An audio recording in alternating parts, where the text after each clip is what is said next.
তো দেখো এই যে সেই চালগুলো দেখো শুকিয়ে গেছে, আর এই দেখো ভাই ভাজাতে গেছিলো। আর মুড়ি দেখো কত সুন্দর মুড়ি হয়েছে, প্রায় 9.5 কেজি 800 মতো চাল ছিল, আর 200 পায়রায় উপরে দিয়েছিলাম, তো পায়রায় মনে হয় খেয়ে নিয়েছে, যা হয়েছে হয়েছে। তো আজকে এত সুন্দর মুড়ি হয়েছে, একদম ফুলের মতো সাদা ধপধপে মুড়িটা হয়েছে। আগের বারে এত বাজে মুড়ি হয়েছিল, মানে অনেক মন খারাপ ছিল। তো এবারে ভালো করে ওই জন্য রোদে শুকিয়েছি। প্রত্যেকবারে আমার ভালো মুড়ি হয়, কিন্তু আগের বারে আমার যে কী হয়েছিল, মুড়িটা একদমই ভালো হয়নি। অবশ্য আগের বারে আমি নুনাইনি, কাকিমা নুনিয়েছিল।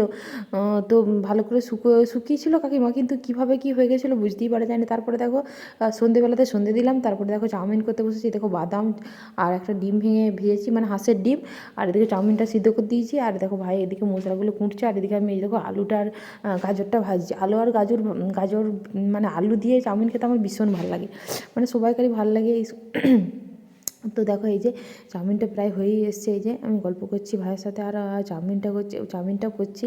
মানে এত মনটা খুশি হয়ে গেছে যে মানে মুড়িটা এত ভালো দেখে। তো এই যে দেখো চাউমিন আমাদের রেডি হয়ে গেছে, এরপর আমরা খেয়ে নেব।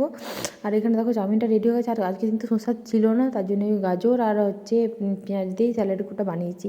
এদিকে দেখো ভাই খাচ্ছে, খেয়ে বলছে হ্যাঁ ভালোই হয়েছে, প্লেন দারুণ হয়েছে। আর এদিকে ঈশান খাচ্ছে, ঈশান একটু আগে মুড়ি খেয়েছে, তাও চাউমিন খাচ্ছে, আর আমিও খাচ্ছি। টাটা।